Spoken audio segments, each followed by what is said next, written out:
Hello, everyone. Yeah. Hello. Already? Hello. Yes. Um, Welcome to everyone to this talk, and I'm very happy to see you here, Tricia, Manuel, Désiré. My name is Daniele Maruca. I'm since over 10 years working with Désiré Feuerle in Berlin. And actually, Désiré, you together with Demet and Alfan had this idea of this talk to combine different worlds that are not so different and so far away from each other within the context of this incredible festival in this amazing city.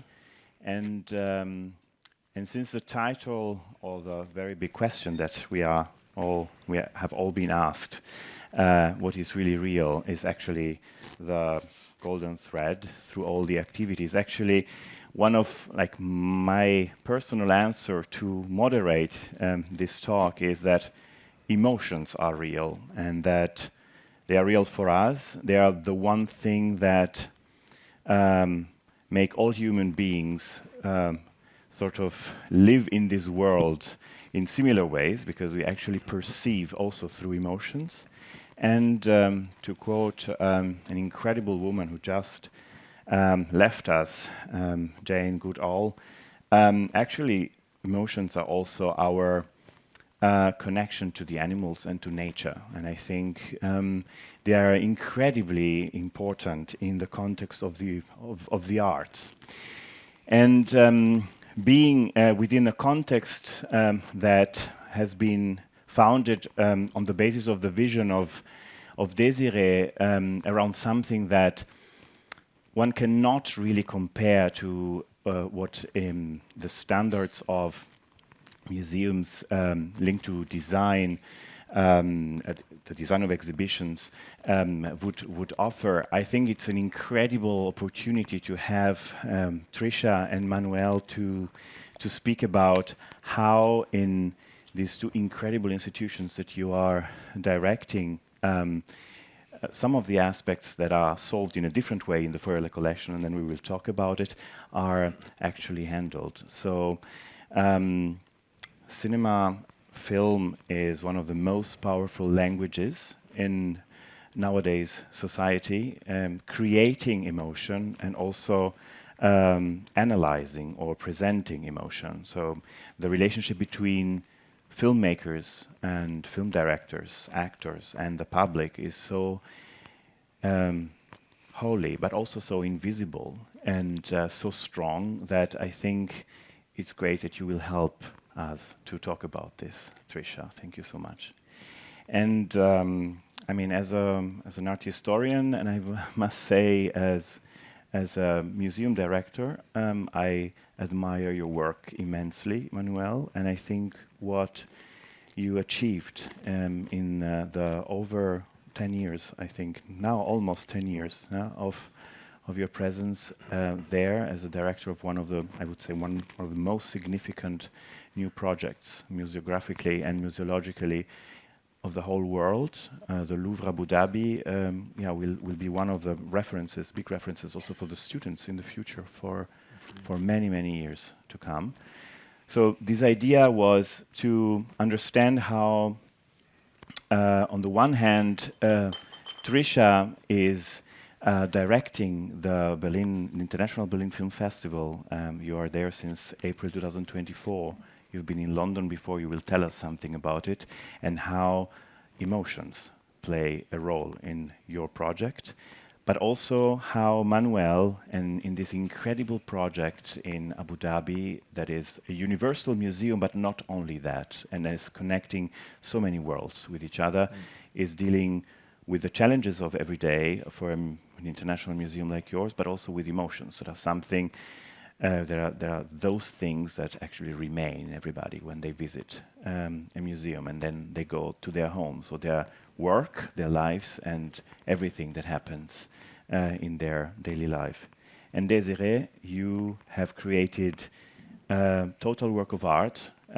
Calling it museum is actually almost difficult because it's so much more the result of your creativity and your vision for so many decades, because you actually put everything together in this space in Berlin that you have been studying and thinking and collecting for decades, but it's not what the classic museum would be. It's more a work of art where light became your language. So I think we can now start with a set of very simple questions, actually, but I would like to start, and then I think let's see where all this takes us. I think we keep it very flexible tonight. Thank you for giving us this chance. Tricia, you are the director of the Berlinale, as I said, since April 2024. You were in London before. I think in your work you are bringing, and this I just saw it from the very first time that I had the chance to meet you, together with Désiré. You bring an incredibly sharp intellectual analysis of what you do, and consciousness, but also warmth that is incredibly important. You have an almost holistic approach to the city as well.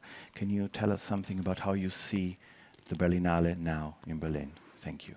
Absolutely, and maybe a little context setting as well too. I mean, you all might be familiar with the Berlin Film Festival, but we celebrated our 76th anniversary last year. So it's one of the older film festivals in the world.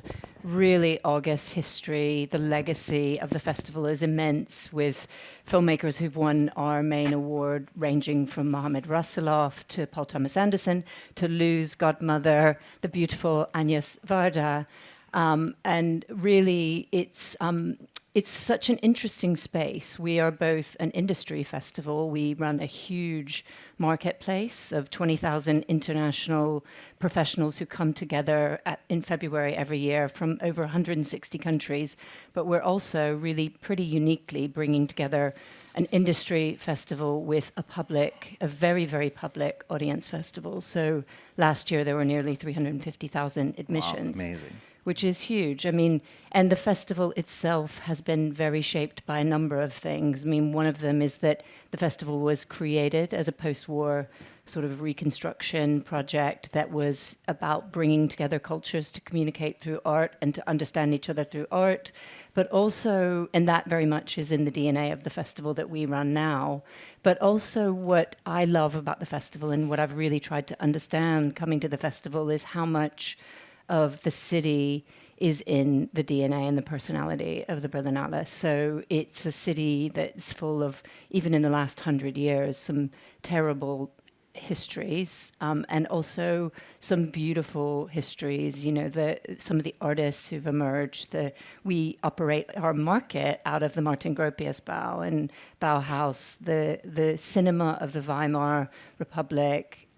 Also, the fine art of the Weimar Republic is very much, I think, a part of the city. But we are at an interesting crossroads as well, too. I mean, in a way, our market side of the festival and our public side of the festival have become like two sides of the brain that aren't communicating as much as they should. And it really is important. And I think this mirrors what's happening in the cinema industry more generally. I mean, cinema has always been a strange space to make art, because on the one hand it's assumed to be, and is at the far extreme, a sort of commercial entertainment product, and at the other end it is a work of pure fine art, and we operate in that space between. So I think one of the things that I really want to do is sort of own bring those two sides of the brain back together more, be part of the city, reconnect with the city. And that's where we are right now, I think. I love that. I mean, you really working on this, and we heard it from you from the very first moment when you arrived and you met Désiré, and I was there. It was super nice for me. And now, the first question for you, Manuel. Actually, there are so many things one could say about the Louvre Abu Dhabi. I think it's a project everybody's curious about it. The ones who have not been there, like myself, and the ones who have been there were incredibly fascinated by it. Can you tell us something about it, about you and how you were landing this incredible project there? So 8 years. We're celebrating soon our 10th anniversary. We opened in 2017. We're not far. You can easily jump on a plane after the festival and join us in Abu Dhabi. I think we have proposed a reinvention of the Universal Museum as one new chapter in the long book of what universal or encyclopedic museums can be. You have in mind, we have many people living in New York who came, but the Met, the Louvre, of course, the British Museum, Hermitage, these museums which are offering encyclopedic classification of the history of art. In Abu Dhabi, when Louvre, which is the museum of the museum, meets the capital city of the UAE, we had the opportunity to insist on something which is important in the DNA of the Arab world, the narrativity, the storytelling in the poetic way, not in the too used sense. And we insisted on the flow, on the continuity of the creativity in humanity. So basically, which shows a chronological approach. Louvre Abu Dhabi is like a time machine. You start roughly at the Neolithic Revolution, and in every room, in every showcase, actually, you have artworks from different civilizations talking to each other in echo, in resonance, and so on. So you of course, you can deep dive, you can understand, you can learn a lot, but you are taken by beauty and by the, let's say, the anthropological approach that we have all, what makes us human. That was, and I think this thread of beauty allows you to understand how we are connected. So this is what we do, and we're doing it with objects from the French Museum. We do it with a collection which has been developed in Abu Dhabi. We do it with what I call ambassador objects coming from key museum in the world. We have a big Olmec head on loan from Mexico. We have masterpieces from Philippines. So this museum is a world museum where you go. It's also because I think the overarching question is what is the real reality of the real, and so on. We are in a way walking in the footsteps of the imaginary museum, which is the matrice of the all this museum where you can invite artwork from all over the world. Malraux had one element, but he was using photography. He was using the reproduction to summon all the culture of the world. In our case, we are more on the Walter Benjamin side of things, which is we insist on the aura of the authentic, important, real objects. So actually, this is not a museum of replica. This is not we have some image. We use technology to help you understand more. But we, thanks to the convening power of Abu Dhabi, thanks to the friendship with all the French museum and many, we are able to gather real masterpieces of humanity from all period of time and all civilization, all religion. So this is really what you see important artifacts, and you can have this physical exchange as well. In a nutshell. That's very interesting. I mean, we will get a bit deeper into this when we talk about your relationship also to the public and emotions. Now to, let's say, complete the introduction, I would like to ask Désiré about his project. But before, I would like to quote actually something that Tricia has said in the past days that I like very much, and that I think can show us a little bit the connection between these two worlds. That Désiré's project, you said, Tricia, correct me if I'm quoting it in a wrong way, has something that actually reminds of film in the way it is curated. Désiré is the founder of the Feuerle collection. He co-founded the institution with his wife, but the project is his for many decades, and he curated the whole project using light as a language, space as a language, his feelings, and he created a space in which a system of juxtapositions that would be invisible maybe otherwise are suddenly accessible. Désiré, can you tell us something about your project in Berlin, your Gesamtkunstwerk, your total work of art? Yes. First of all, I think I want to say I'm a really passionate collector. I really love art, and I love to select art. It's not only that I like to select things which are meaningful to me. And so I was collecting many, many things. I started really as a child already with keys when I was 8 years old. And then later my interest shifted to silver, silver tin, coffee pots, drinking vessels from Bauhaus, Tiffany to Roman silver, I would say. So it's a very wide spectrum, but I always was interested in. And then very early as a child, I really found my love in Asia because it was adding something to my world, which I did know from Europe. Something what I really thought is important for me. So it was step by step. So I went my love really developed in many fields, and also contemporary. So for me, it was very important to collect these things, to use them one day for something. So like I sometimes tell people, like a cook, a chef has many ingredients in the kitchen. You don't always use them. Or painters many colors. You don't use always the colors. But you should have them when you want to create something. So this is what I did. And then, of course, after many years, you think what you do. You give something to a museum or a loan, or even, you give many things, and maybe you are creative even. You can install the piece when you give many, and it's named after you, whatever. But I was not interested in that at all. I thought the beautiful thing is to create something very different, to create an experience.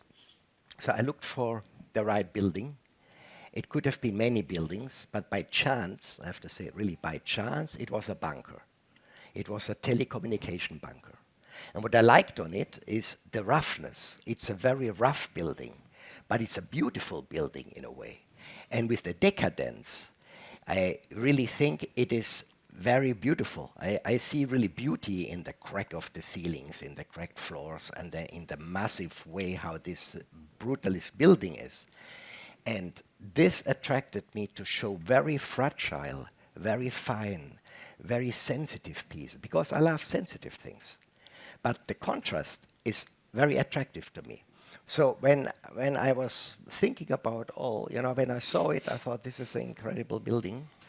It's just important to turn the energy around, because a lot of people immediately say, oh, a bunker, why you do something in a bunker? I told them, look what I did. Don't think it's a bunker. Look first and you later tell me how you feel. So it was a big thing for me also to change this energy. This, something in bunker is directly, you think, a bit negative, It's not the normal thing to put art inside, I would say. Especially not sensitive art, and especially not very meditative, sensual art. So it was from that moment on I was thinking. So I created something, starting through. You have to go down. It's also psychologically. It is something when you go down. It's very good to start.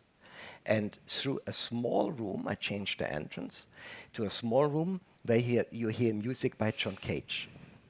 And through this music already, in a dark room, in these few minutes, very minimal tones, you are, without realizing, changed and prepared really to go and see what you see. So then, when the art mediator is with the people, gives a sign, they go out of the room, and they have the first view. So that's super important. What you see first, the first view, is key to me. Yeah? And you can influence people with that. You can grab them. You have them in your mindset, and then everybody finds his own way. But this was for me very important. So, and then the people walk. And then another thing I tried was what was for me very important: water. Also to have a kind of we have a lake room, an artificial lake. It's 2,500 square meters, a flooded space. And when you then you do not really realize in the first moment, and you're tricked. You think it's very deep. It is deep, but it is not that deep what you think, and you can look down. It's the reflection. It's the mirrored ceiling. So it's something you are a bit confused. Your eyes do not really get it. It's really difficult to get, even for me, and I know it now. It's difficult, and that's the beauty also to float. This is another thing. I try to float a bit in life. This is my life philosophy. I like to be taken away from something. So an art piece also has to take me away. I mean, it does not take me away. It's not the thing. It can also shock me. That's also good. That I react to something. And so I tried really in this place to make something, no labels. That's also very important, because when you read, people always read. They read and they think, they know more when they read. At the end, it blocks them from feeling. It's much better you feel and then you look, instead of reading. And a lot of people, I see them reading, and seeing hundreds of works. And for example, in the Louvre, I went with friends there. Everybody's running. Then they want to see the Mona Lisa, but they miss maybe a beautiful painting by Leonardo da Vinci, just on the way, and everybody walks by and does not see that, So I really think it's very important to give also a hint to make. I did that with light. I created also the light. It was a long process. I developed this together with a very good German light company. To have a very, I would say, it's maybe the best light system I have ever seen. Very complicated. For that, they didn't make it a second time, because very complicated. You need a person who has a good eye. You have one with a mediocre eye. Everything is mediocre. The important thing is, and I think for that reason we have also very young people. We have very young audience. 25 years is maybe average. The other day I was very impressed myself. And you know why? Because I think a lot of young people today, they want to, they like it. They like it that you not want to teach them something. That it's not a museum, you have to do this and this and this. And that's what they tell me. So you go inside, and you go like in a park. In a park also, it's nice. There are no labels on the trees.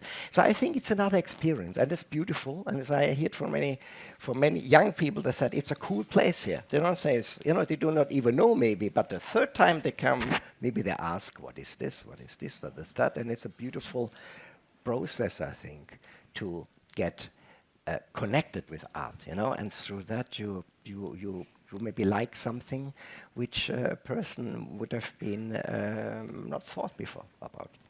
So, yeah. Yeah, I thank you. I mean, it's to the point.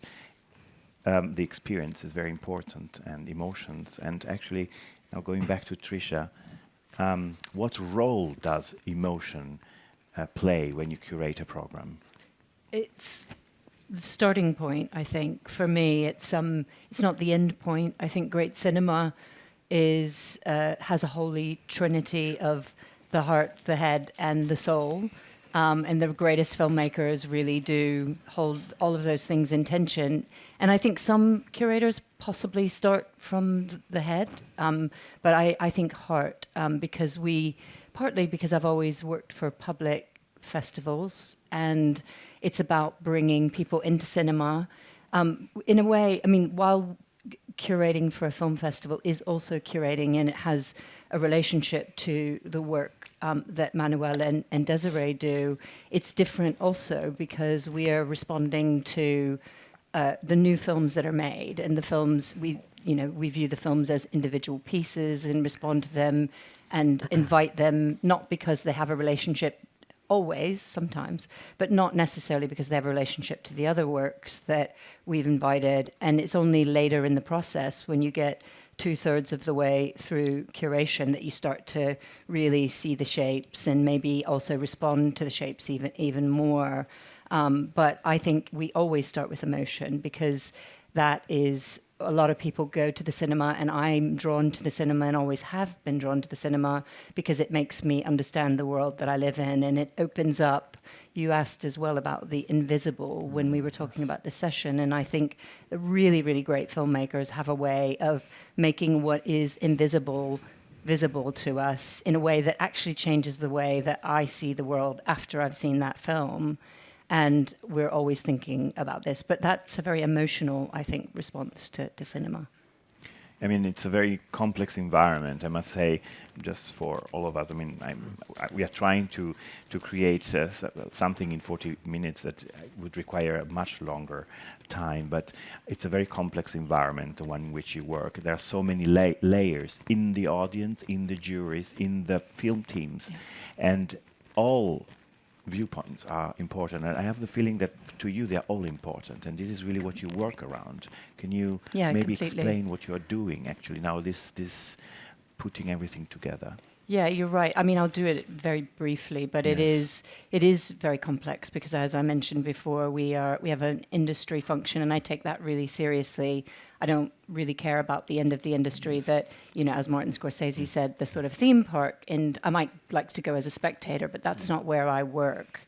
But I care about the industry because it means artists being able to sustain themselves and to continue to make the work. So really thinking about that and how we serve, you know, the industry that makes cinema that matters. And we're thinking about public audiences, and we're also thinking over 200 films about individual points of connection with the program. So I know you might respond to a piece of cinema completely differently than I do, and I think that's fascinating. And we're always thinking about different ways in for people who come to cinema for different reasons, or to maybe come because they want to recognize something about their own lives. So there's a lot of tension that you have to hold to put together a good program, but I do think that is really, that's one of the things maybe that I'm most interested about, you know, that bringing that tension back into balance with the festival. It's a little bit vague, but I think, you know, anyone who works in curation knows that you sort of feel when that's working and when it's off as well too. I mean, on the one hand, numbers and statistics help. On the other hand, feeling is very important. No? The way you would go because you feel that's right, with all your knowledge, obviously, and the sharpness of your thought, but then also with the feeling. Absolutely.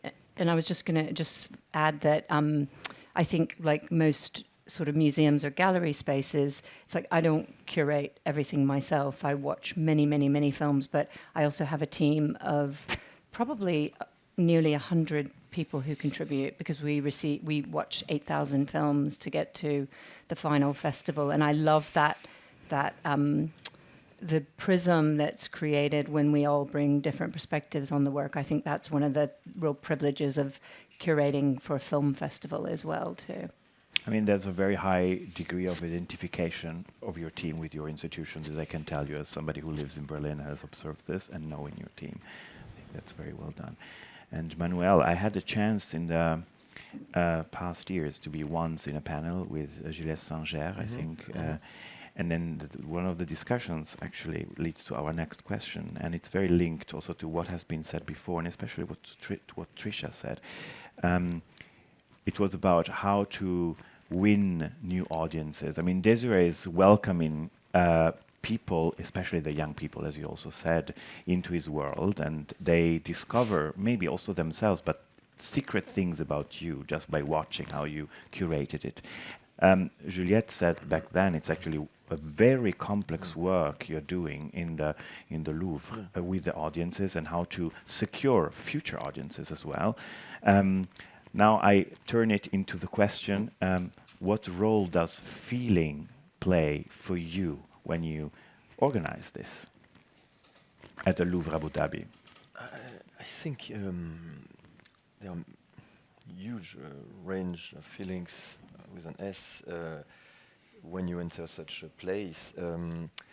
We receive 1.4 million visitors per year, so it's, we're on the top 50 plus of the world museum. So of course we're not trying to push one reading or one type of feelings that you have to experience. We we truly believe that there can be a multiplicity of readings and experience.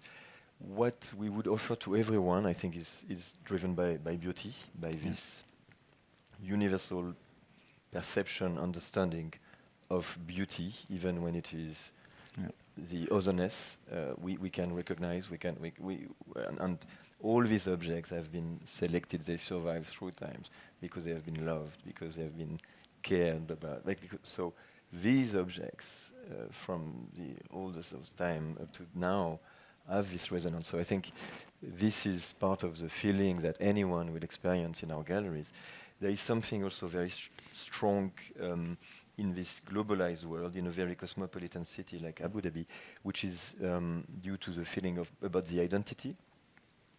We are in a world where the identities are let's say, struggling or trying to reposition themselves in the this overly connected world. And so in our galleries, you will see objects talking to almost all the identities of the world. As Turks, you would find many things from Ottoman, but also one of our star painting by Osman Hamdi Bey is something you will certainly find like a connivence between you and this piece. But you would see this Hamdi Bey talking to Manet and close to tribal arts that are coming from Eastern Ireland, and you would understand what we share, what was the echo, and so your identity would be in dialogue with the other identity of the world, and this would be the positive globalization, if I could frame it in this way.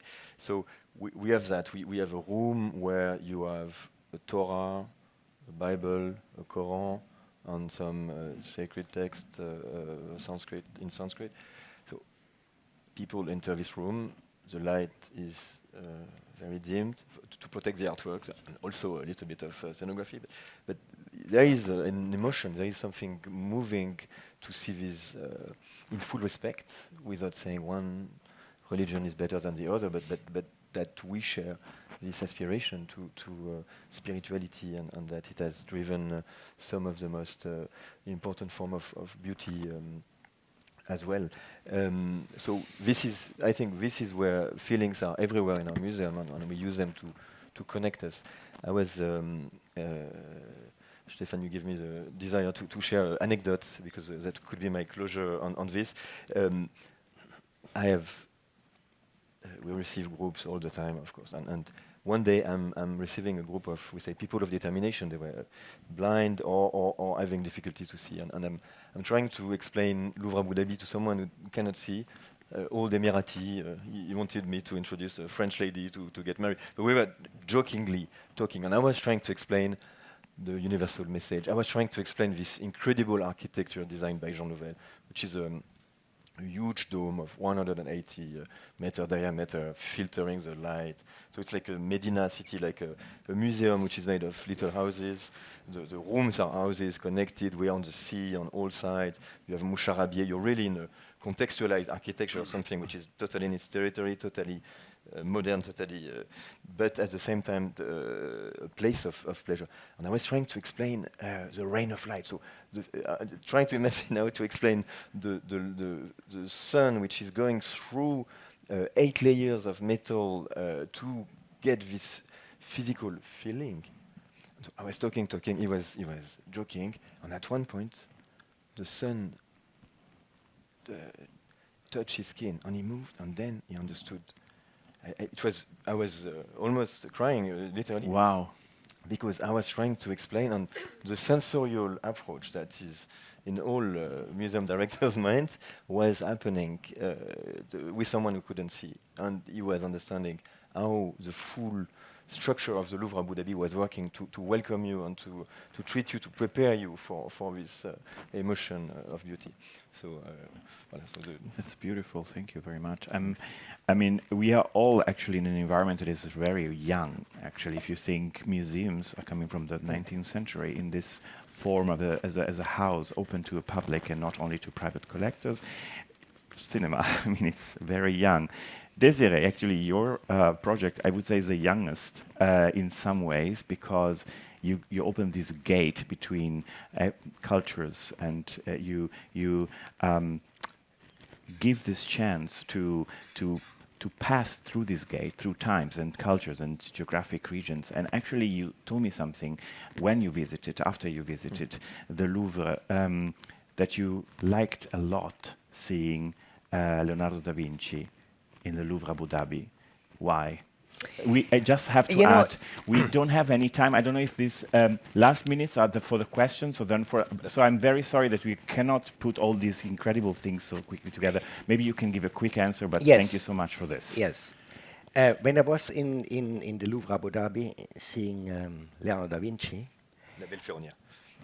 I really think it is something, it feels so different to see a painting taken out of the context. It is so attractive, and it's exactly, now it's this big discussion in the world, can be a Beckmann painting, leave Germany, whatever, or it has to be all shown the country. I completely disagree, and I completely disagree. Art is for everybody. It's not really, it should be here for these people because it is born here. It's universal art. Second, when the artists would be alive still, many of them, they would love it to bring something to a completely different country with a complete different background. And I think that's very attractive. This is the future also, go over borders. This is what really the world should be, not narrowing. For that reason, Louvre Abu Dhabi, I really think it's very cool to see. When I saw it there, it's such a different feeling than you would see it in Italy, maybe. I mean, one of the core things was actually to connect also your experience as an expert and scholar and author and concentrating on film, Tricia, with the museum, asking you if you had in your life a strong experience in a museum. And actually, my next question would have been to Manuel, what role plays film in your museum? And then I would have asked Désiré, what is film for you? Because you dedicate so much to film lately in your interdisciplinary project. Do you think we will make it to give a short answer to this question, like really super quick? Because I see that, and actually I would love to have questions from the public. I think this is a discussion which should go on forever, for like hours. I don't know, I know it's not possible, but yeah, maybe can you try it? Godard wanted to run, the run through the Louvre.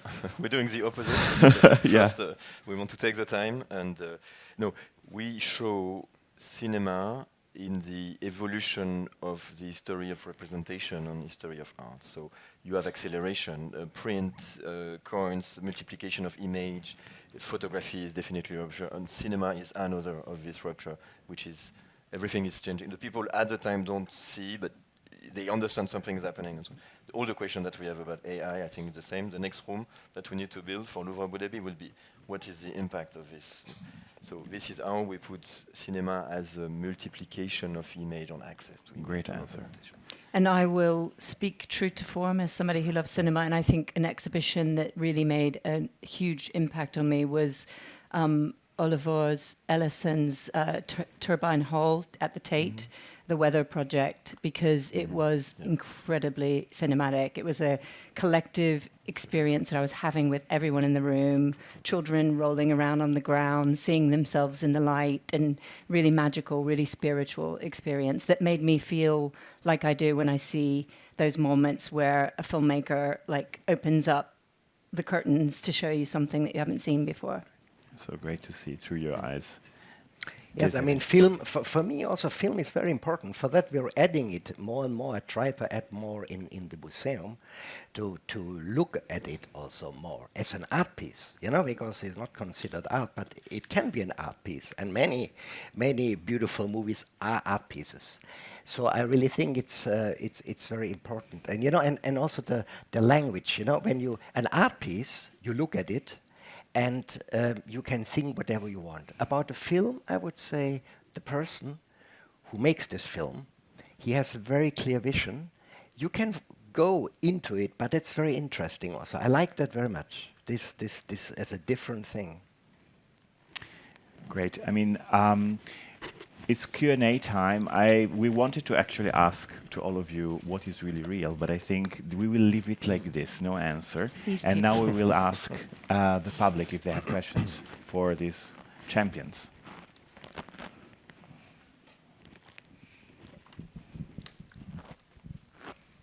Hi, this question is for Désiré. I visited the Feuerle collection twice, and it really requires you to be present because you cannot take photos or videos, so it really just lives in your memory. And in an age where a lot of marketing is through Instagram, how are you attracting young people when you're not allowed to take photos in the collection? It's word to mouth, and I think that's beautiful.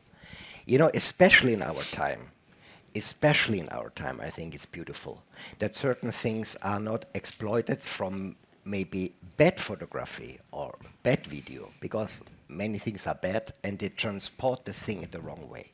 It's much more beautiful. You hear about and you experience yourself.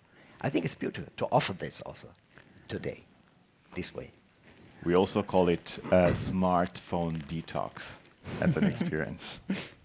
Thank you. Any other questions?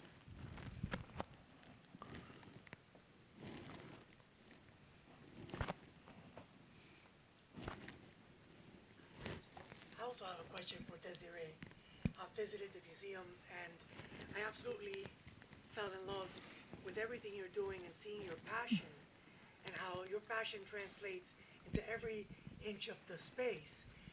But I realize not everyone around the world can visit Berlin, can have access to such deep emotional connection and a gathering of intelligence. Have you ever considered being in conversations with other partners where you can create something like this in other parts of the world? I would love to, I tell you. I mean, for me, the projects in Berlin, even we do interesting things, you know, in a smaller space, we do really different projects. I would love to have a new project. In fact, I have one, but it's not big enough. I would love, because the creation is my thing, to create something what fits in a country, which is something that puts also maybe a country on the map.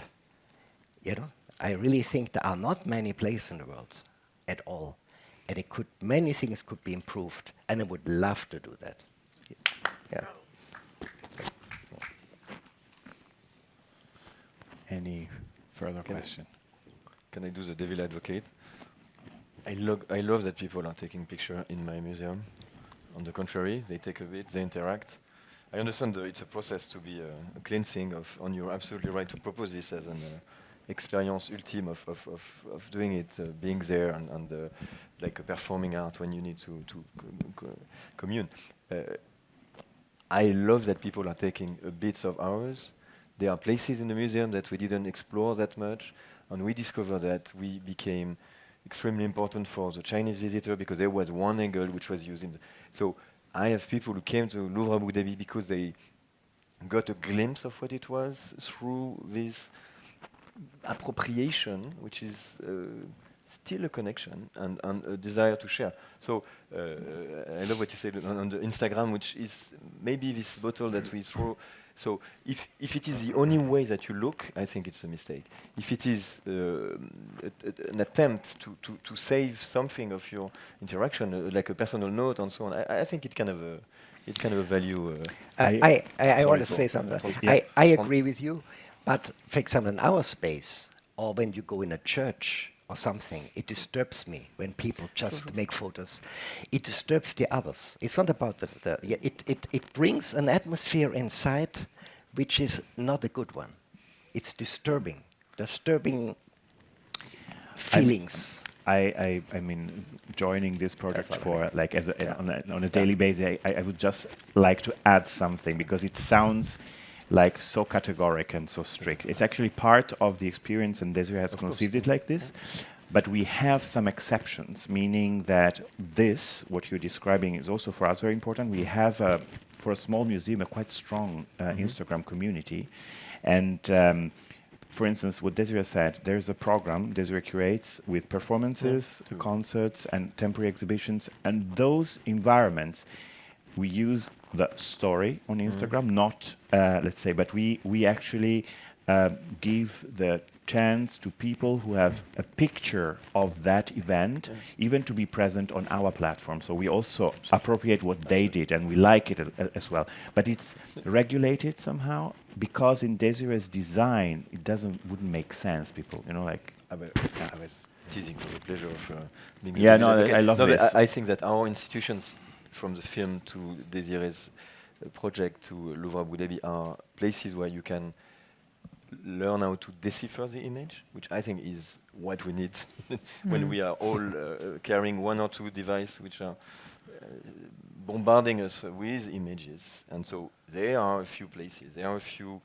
protocols where you can come back to the source of the image. You can understand how they're made, how they're propagated, how they are sources of inspiration, and these places, some are religious, some are, but the museums is one of the and the cinema space. I feel really passionate. I mean, listen, I love that you can see any film that you want at the touch of a button now, but there's something completely different about seeing a film in a space with an audience, and it's exactly, it's a moment for contemplation. It's you can't pause it. You're immersed. You can't get out of the experience, and you're together with other people. And that is the thing that's really beautiful about cinema. And I'm an optimist. So I joined Stefan on this. I'm an optimist, and I think young people are rediscovering how vital it is to have these shared collective cultural and artistic experiences together. But it's so important to have that space for contemplation, I think. Wonderfully said. Thank you. Thank you so much. Thank you. Thank you. Thank you so much.